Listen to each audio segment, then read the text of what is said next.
The movie is set in the near future. A massive asteroid is advancing towards Earth and threatening to wipe out humanity.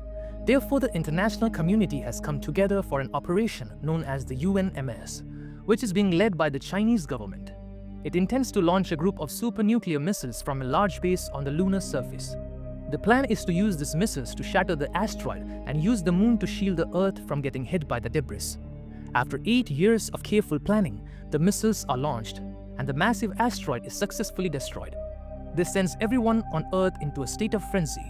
Meanwhile, on the moon, the project's maintenance engineer, Dugu Yue, welcomes the project commander Xing back to the lunar base after she returns from launching the nuclear missiles. It becomes clear that Yue has a major crush on his commander, but the latter reprimands him for being lazy and sends him back to his room. It is then revealed that one of the nuclear missiles was thrown off course by a solar storm, leaving some of the asteroid fragments heading towards the UNMS moon station. Commander Xing immediately alerts everyone at the base and orders them to rush to the evacuation rockets. However, Yue is lost in his thoughts, unknown to the threat looming outside.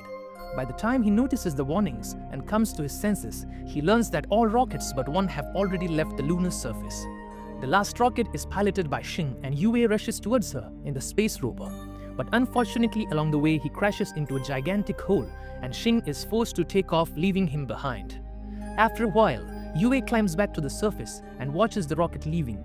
At the same time, the asteroids rain down on the lunar surface, destroying everything in their way. Fearing for his life, Yue rushes towards a nearby crater for shelter. However, the impact from an asteroid throws him like a rag doll, knocking him unconscious. Unbeknownst to him, another massive asteroid flies over the moon on its way to Earth. Yue eventually gains consciousness, and as he begins to curse out his teammates for leaving him behind, he finally notices the large asteroid on a collision course with Earth. Soon, a gigantic explosion occurs, annihilating a large portion of the Earth's surface. Distraught, Yue immediately rushes back to the lunar base and tries to call for help. However, all his attempts to contact humans are met with silence. Several days pass by, and it soon dawns on Yue that there's a possibility of him being the only human alive in this universe. He goes into despair and starts honoring his fallen friends. The only good thing is that he has enough food to last at least 80 years. One day, he decides to go to his crush/commander Xing's room. The loneliness drives him mad and he sets up a date with a DIY figure of Xing. After the meal, he makes out with the figure. Something tells he's done this before. Meanwhile, it's revealed that some humans have managed to survive the asteroid, and Yue's teammates, including Commander Xing, have safely made it back to Earth. Somewhere in the underground, Base Commander Xing and the others awkwardly watch Yue go mad and make out with a picture. They feel embarrassed by his actions, but the project's chairman feels that they should establish contact with Yue. He wants to broadcast the story of Yue's survival to everyone alive on Earth, because the ratings on this reality TV show will break all kinds of records, so that they can get a glimmer of hope and combat the terrible living conditions that they are currently facing. However, the only problem is that the asteroid strike has destroyed the communication link between Yue and the base on Earth. Back at the lunar base, Yue notices a ripped food package on the floor. He has taken aback as he doesn't recall opening it. Suddenly, Yue hears a noise coming from storage, and when he reaches there, he notices a curvy female shadow. This makes him hopeful again. He starts dreaming of repopulating the Earth. He even starts flirting with the shadow, which he thinks is of a woman. However, to his astonishment, Yue learns that it's a giant kangaroo named Kong eating away his stored food. It turns out that the animal was brought to the lunar base for research purposes. Yue quickly picks up a shovel and tries to scare the animal away from the storeroom, but unfortunately this only makes the kangaroo angry and it beats the life out of him. Unable to beat the kangaroo out with physical force, Yue dresses up like a female kangaroo and tries to seduce Kong. The trick works for a while, but it soon backfires on Yue when the kangaroo gets excited and tries to be intimate with him. Surely Yue was expecting this, but Kong knocks off Yue's costume, exposing him. This infuriates the kangaroo even more, and it kicks him across the room as everyone on Earth watches in astonishment. A stubborn Yue pulls out his Gatling gun and indiscriminately fires Kong with plastic balls. Kong appears to retreat, but after a while it comes back and pounds at him continuously. After hours of back and forth, the fight continues to an end when they both knock each other out on the ground. As Yue picks himself off the ground, he notices that the communication of devices receiving signals from Earth. This again lights a glimmer of hope in Yue, that maybe humanity has survived. However, unbeknownst to him, it's revealed that the signal was caused by the kangaroo's tail. After regaining the will to return home, Yue emotionally tells Kong that they might have a chance to return home again. However, the kangaroo ruins the moment and punches him again. 200 days have passed by since the incident, and now Yue has learned to coexist with the kangaroo. He has also conjured up an escape plan to Earth. He wants to utilize the spacecraft left behind by mission Apollo 18 to launch himself to a nearby space station and use its escape pods to return back to Earth. One day, Yue sets out to retrieve the spacecraft with Kong. The two eventually manage to bring it back into the base, but Yue realizes that the rocket can only carry a weight of 20 pounds. The problem can only be solved if he can find a different propulsion system. Luckily, the prototype for a nuclear weapon is still on the moon, so Yue decides to go and retrieve it.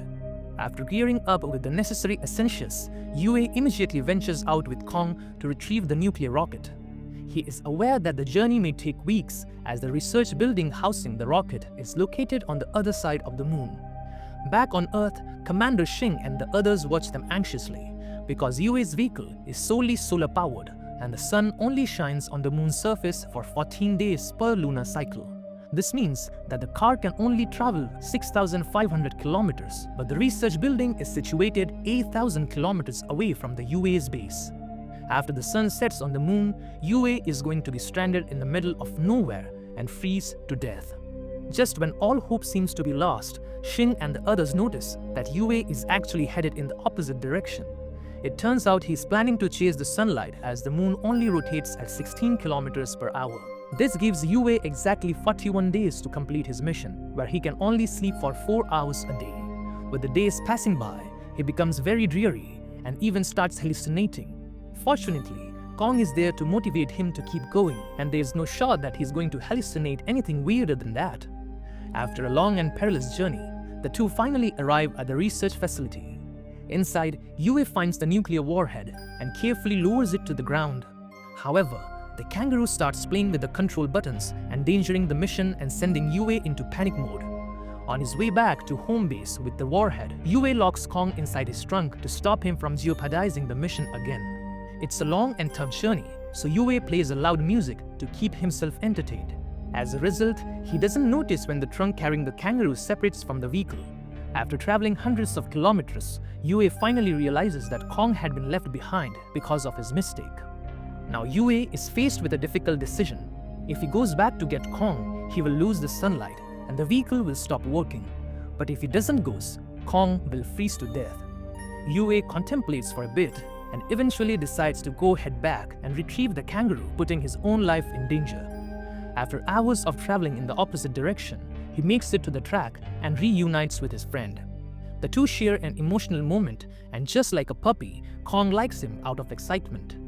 The two then sets out on their journey towards the base, while trying not to fall asleep as the sun continues to move farther away from their vehicle. Unfortunately, even after their best efforts, the sun eludes the two, making it impossible for them to survive. At least Yue got licked by a kangaroo on the moon.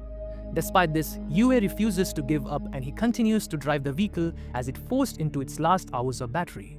He also turns off the heat to conserve as much energy as possible. Eventually, the car runs out of battery and it comes to a halt 55 kilometers away from their base. Now the duo only has 3 hours of oxygen left and Yue finally gives up. He emerges from the vehicle and awaits his death. However, an idea suddenly strikes him when he notices that his animal friend is attracted to the reflection from his mirror. He quickly pulls at the door of his vehicle and transforms it into a sled, which will be powered by Kong. Yue then flashes light beams in front of the kangaroo to make him chase them. The trick works and he starts sliding across the moon's surface like Santa Claus.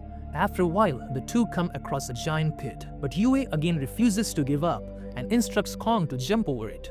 As they fly over the giant hole, he unleashes the gas tank on his back, which gives them enough thrust required to make it to the other side and eventually to the base. On Earth, the project's chairman broadcasts Yue's journey to the remaining humans, and it gives them courage and hope for humanity's survival. It also earns him a crap ton of ad revenue on Twitch. On the moon, Yue eventually brings back the giant warhead and prepares for his return to Earth. Unbeknownst to him, it's revealed that a second asteroid is headed towards Earth. Later, Yue receives another signal and becomes hopeful that the surviving humans on Earth are trying to contact him. Unfortunately, his happiness soon turns into disappointment when he sees that it's actually coming because of the kangaroo is messing with the wires. Hence, Yue again loses hope and decides to abort his mission. However, the people back on Earth refuse to let him give up and think of an idea to contact him. All of them gather at one particular place and collectively shine their flashlights towards the moon. Yue eventually notices the signal and is moved to tears, realizing that he's not the only human alive. Later, with reinvigorated motivation, he realigns the receivers and is finally able to contact the humans on Earth, including his crush, Commander Shing. In a private moment, Yue confesses to Shing that she was the sole reason for him to come on the UNMS mission. Shing is moved by his confession and she apologizes for leaving him behind. In the next scene, Yue, with the help of his teammates back on Earth, starts modifying the propulsion system of the rocket using the atomic weapon so it can take him back home. After completing the setup, Yue and Kong embark on their journey and safely enter the orbit, unaware that a second asteroid is heading directly for Earth. While the humans back home celebrate, Yue reaches to the lunar space station. As he prepares to enter the escape pods, Commander Sheng finally learns about the asteroid that is threatening to annihilate the planet Earth. The UNMS HQ then realizes that only Yue can help save humanity, as he is in possession of the nuclear weapon on board the lunar space station. Left with no other choice, Shing breaks the news to Yue, and surprisingly, he agrees to sacrifice himself to save humanity. Following this, UNMS orders everyone back on Earth to return to their shelters and prepare for the worst. Meanwhile, in space, Yue tearfully bids goodbye to Kong and sends him back to Earth in an escape pod. Yue is an emotional wreck, but he collects himself as he has been tasked to save humanity. After a while, Yue heads towards the asteroid and enters a cluster of giant rocks. He tries his best to avoid them, but his surroundings become more and more crowded and chaotic. A rock eventually collides with his ship, causing the vessel to spin violently in space. Yue scrambles to stabilize the ship that's completely out of control. Eventually, he comes up with a solution. He breaks open the door of the ship and uses it to equalize the pressure, finally bringing the rotation to a halt.